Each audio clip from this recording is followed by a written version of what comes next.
Times 9 न्यूजमध्ये मी आमिर मोहोळकर आपलं स्वागत करतो आहे. अकलूज नगर परिषद आणि निवडणुकीचं घमासान हे समीकरण ठरलेलं असतं आणि मोहिते पाटलाच्या विरोधात यावेळेस भारतीय जनता पार्टीने अकलूज नगर परिषद निवडणुकीमध्ये मोठा शड्डू ठोकल्याचे आपल्याला दिसत आहे. त्याच अनुषंगाने आज आपण चर्चा करणार आहोत.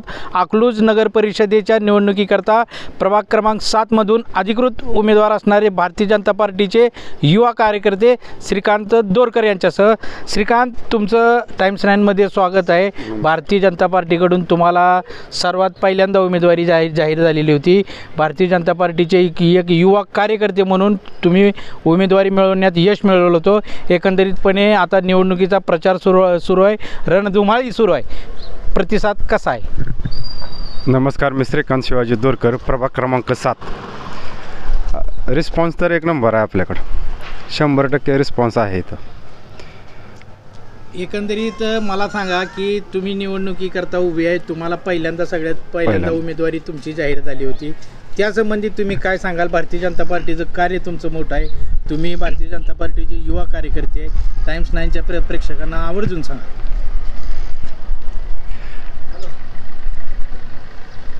भारतीय जनता पार्टी माजी आमदार रामभाऊ सातपुते आणि सोलापूर जिल्ह्याचे पालकमंत्री जयाभाऊ ह्यांनी जी जबाबदारी माझ्यावर सोपवली विकास कामाच्या संदर्भात, ती विकास काम आहे ना, आम्ही सर्व भारतीय जनता पार्टी एक साधा कार्यकर्ता म्हणून या विकास कामाची आहे ना मुद्दा घेऊन गोरगरीब जनतेसाठी उभा राहणार आहे. प्रभाग क्रमांक 7मध्ये तुमची उमेदवारी आहे. तुम्हाला जनतेचा प्रतिसाद कसा आहे? तुमचं काम कसं चालू आहे?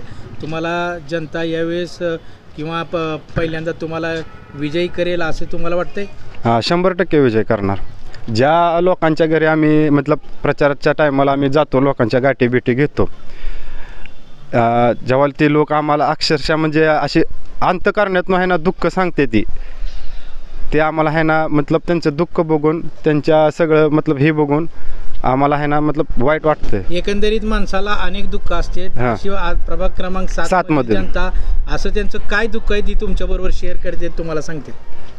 काही लोक म्हणतात की विकास काम केलेत, आम्ही एवढा निधी आणला, अनेक निधी आणले म्हणून असं सांगते. ती झोपडपट्टी हटवून घरं बांधून दिली असे लोक असे म्हणतात ते पहिले लोक. पण काहीसुद्धा इथे झोपडपट्टी हटवली नाही, घरं बांधून दिली नाही, विकास कुठल्याच गोष्टीचा झाला नाही. ह्याच्या आधी आहे ना जे लोक आहे ना प्रस्थापित होते इथले पुढारी कोण असेल ते लोक प्रत्येक इलेक्शनला यायचे, मतदान मागायचे आणि परत माघारी जायचे. ज्या लोकांच्या अडचणी त्यांनी सांगत होती त्यांना की आमचं अशी अडचण आहे तशी, त्यांची अडचण आत्तापर्यंत दूर झाली नाही. प्रभाग क्रमांक 7मध्ये अकलूजच्या कुठला भाग येतोय? तुम्ही कुठल्या प्रभागात तुम्ही कोणत्या प्रभागात प्रचार केला आहे? तुम्हाला कुठल्या भागातून प्रतिसाद जास्त आहे? थोडं आमच्याशी शेअर करा. जुना बाजार, तळ नागवाचा कट्टा, विकासनगर, मटन मार्केट, लक्ष्मीनगर आणि सोनस पेट्रोल पंप पाठीमाग. मग एकंदरीत यामध्ये आमच्या माहितीनुसार 1 ते 2 फेऱ्या तुमच्या पूर्ण झालेल्या प्रचार. आज तुम्ही 3ऱ्या फेरीसाठी निघता. काय परिस्थिती आहे? काय घडल? 3 तारखेला या निवडणुकीचा निकाल हाती येणार आहे. तुमची आशा काय आहे? तुम्हाला वाटते काय भारतीय जनता पार्टीच्या बी किती सीट निवडून येतील असं तुम्हाला वाटते? सीट तर सगळेच येणार आहेत. 26च्या 26 आणि एक नगराध्यक्ष 27.